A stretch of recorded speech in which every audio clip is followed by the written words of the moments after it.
नमस्कार, मेरा नाम मितिशा गुप्ता है और मैं आज आप सभी का स्वागत करती हूँ इस पॉडकास्ट में विनो हाइपरटेंशन।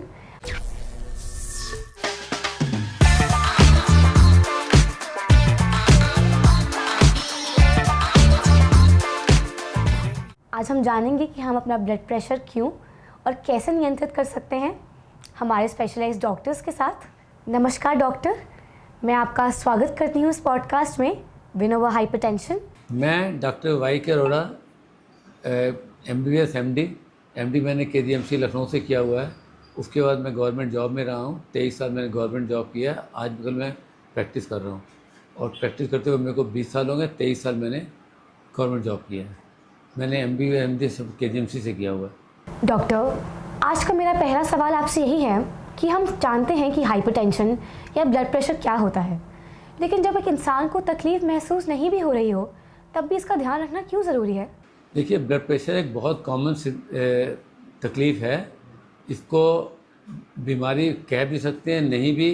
ये लाइफस्टाइल का हिस्सा बन चुका है और इसका ट्रीटमेंट इसलिए ज़रूरी होता है, इसके बारे में जानना इसलिए ज़रूरी होता है। ये आपको हार्ट की प्रॉब्लम, किडनी की प्रॉब्लम, आँख की प्रॉब्लम, ब्रेन की प्रॉब्लम, सब चीज़ों को ले आता है। पैर की प्रॉब्लम, ठीक है। तो इसलिए आपको ब्लड प्रेशर को कभी इग्नोर नहीं करना चाहिए। मैं जानती हूँ कि हाइपरटेंशन को एक साइलेंट किलर भी कहा जाता है, लेकिन मेरा सवाल है कि ऐसा क्यों? बिल्कुल सही कहा, साइलेंट किलर है। क्योंकि जब तक आपको तकलीफ़ नहीं हुई तब तक आपको पता ही नहीं चला। अचानक आपको जब हार्ट अटैक हो गया या रात को ब्रेन स्ट्रोक हो गया, सवेरे उठे चल नहीं पाए, तब सब कुछ पता चलेगा। तो इसलिए अगर आपको पता चल गया है आपको ब्लड प्रेशर है तो आपको तुरंत एक्शन लेना चाहिए। मैंने तुरंत फिर से बता रहा हूँ, ये हार्ट को इफेक्ट करता है, अचानक पता चलेगा। ज़रूरी नहीं है कि आप कहें मैं तो ठीक हूँ, अचानक हार्ट अटैक आ जाएगा तब आपको पता चलेगा ब्लड प्रेशर है। अचानक पैरालिसिस हो जाएगी तब पता चलेगा। अचानक ब्रेन हेमरेज हो जाएगा तब पता चलेगा। तो क्या आप तब तक इंतज़ार करते रहेंगे? अगर आपको तो ब्लड प्रेशर की स्क्रीनिंग कराते रहना चाहिए। हर साल, हर 6 महीने बाद ब्लड प्रेशर नपाना चाहिए। 20 साल के बाद हर आदमी को कॉशियस रहना चाहिए कि हमें ब्लड प्रेशर ना हो। डॉक्टर, मेरा अगला सवाल आपसे ये है कि हाई ब्लड प्रेशर होने के क्या कारण रहते हैं? क्या ये सिर्फ हमारी जीवन शैली की वजह से होता है या हमारा इसमें जेनेटिक्स का भी बहुत बड़ा रोल है? हाई ब्लड प्रेशर एक तो फैमिली से रिलेटेड होता है, जेनेटिक्स होता है। आपके माँ बाप को है, फैमिली में ब्रदर सिस्टर को है, तो आपको कॉशियस रहना चाहिए, प्रोएक्टिव रहना चाहिए। नंबर 1। अगर नहीं भी है, अगर आपका लाइफस्टाइल ख़राब है, आप स्मोकिंग करते हैं, आप अल्कोहल लेते हैं या रेस्ट नहीं करते हैं या तो सारा दिन मोबाइल में लगे रहते हैं, बिज़ी रहते हैं, आप अपने पे ध्यान नहीं देते हैं, वॉकिंग पे ध्यान देते हैं, फिजिकल एक्टिविटी पे ध्यान देते हैं, खाना खाया सो गए, ऑफिस गए, ऑफिस से खाना खाया सो गए, अगर ये सब लाइफस्टाइल करेंगे तो आपको ब्लड प्रेशर होना ही होना, और भी बहुत सारी चीज़ें होनी हैं। ओके, और अगर किसी इंसान को अभी अभी हाई ब्लड प्रेशर डायग्नोस हुआ है तो वो डेली लाइफ में क्या चेंजेस ला सकता है एक अच्छा बदलाव देखने के लिए? देखिए, अगर आपने मेरे से पूछा है आपको आज की तारीख में ब्लड प्रेशर डायग्नोज हुआ है, अभी कोई कॉम्प्लिकेशन नहीं है, तो 5 चीज़ों पे ध्यान दें तो आप काफ़ी बच जाएंगे। नंबर 1, खाने में नमक कम से कम खाएं। दिन भर का, सारा दिन का नमक 2.5 ग्राम से कम होना चाहिए। नंबर 1। ऊपर से नमक दही में, अचार में, चटनी में और पापड़ में जो नमक आ जाता है उसको आप अवॉइड करें। जो स्नैक्स में नमक आ जाता है, जो टिन फूड में नमक आता है, वो ज़्यादा ही होता है। इन सब चीज़ों को अवॉइड करें।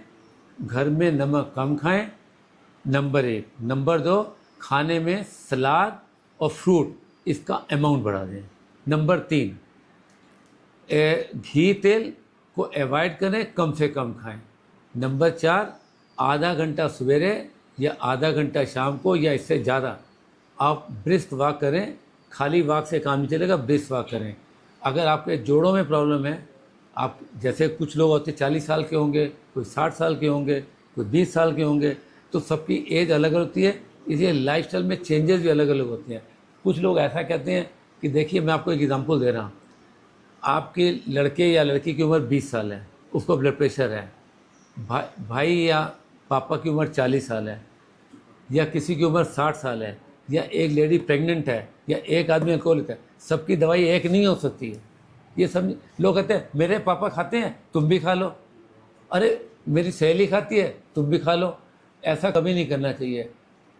डॉक्टर ये डिसाइड करता है आपको कौन सी दवाई सूट करेगी। ये थोड़ा जो पापा अगर खा रहे हैं आप भी खा लो, उनकी एज कुछ है आपकी एज कुछ है, इसलिए अपनी मनमानी ना करें। मेडिकल स्टोर वाला कहता है अरे मैं सारी दवाई बेचता हूँ, डॉक्टर क्या बताएंगे, ये खाइए, देखो मेरा तो ठीक है, उसने कहा मेरा भी ठीक है।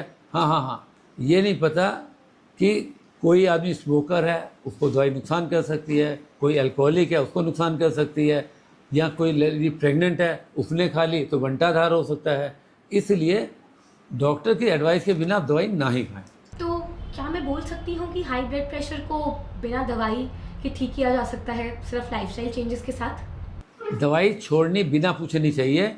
लाइफस्टाइल में चेंजेस लीजिए, दवाई ज़रूर खाइए, 1 2 3 जितनी आपको बताई हैं, और उसके बाद में अपने डॉक्टर से सलाह लीजिए। और सर्दी में दवाई कभी ना छोड़ा करिए, नहीं तो आप धोखा खा जाएंगे। सर्दी में अटैक जल्दी आता है। क्या आपकी कोई एडवाइस है ब्लड प्रेशर को चेक करने के लिए? एक पेशेंट अपना ब्लड प्रेशर किस तरीके से सही चेक कर सकता है और किन चीज़ों का ध्यान रख सकता है? मॉनिटरिंग का ये है कि आप एक बीपी इंस्ट्रूमेंट खरीद लीजिए, सवेरे शाम 2 टाइम नापिए।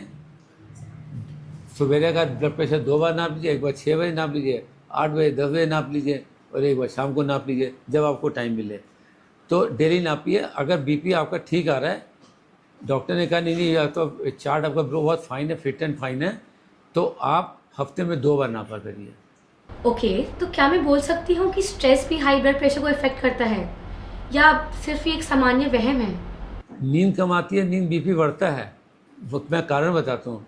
आप सोते जब कम है, तनाव ज़्यादा रहता है, तो एड्रीनलिन एक हार्मोन होता है जो सिक्रेट होता है, कॉर्टिसोल एक हार्मोन होता है जो सिक्रेट होता है। ये ब्लड प्रेशर का बहुत बड़ा कारण है, और ये एंग्जाइटी पैदा करेगा। एंग्जाइटी करेंगे, नींद कम आएगी, नींद कम आएगी तो आपको दिन भर ड्राउजीनेस रहेगी, आपकी सारा लाइफस्टाइल ख़त्म हो जाएगा। इसलिए स्ट्रेस को अवॉइड करें, लाइफस्टाइल को मेंटेन करें। मैंने एक चीज़ बताना भूल गया था कि आप योगा एक्सरसाइज जब वॉकिंग करते हैं, योगा एक्सरसाइज मेडिटेशन, ये डीप ब्रीदिंग, इनकी भी प्रैक्टिस किया करें तो आपको स्ट्रेस कम होगा। सो डॉक्टर, ये मेरा लास्ट क्वेश्चन है आपसे।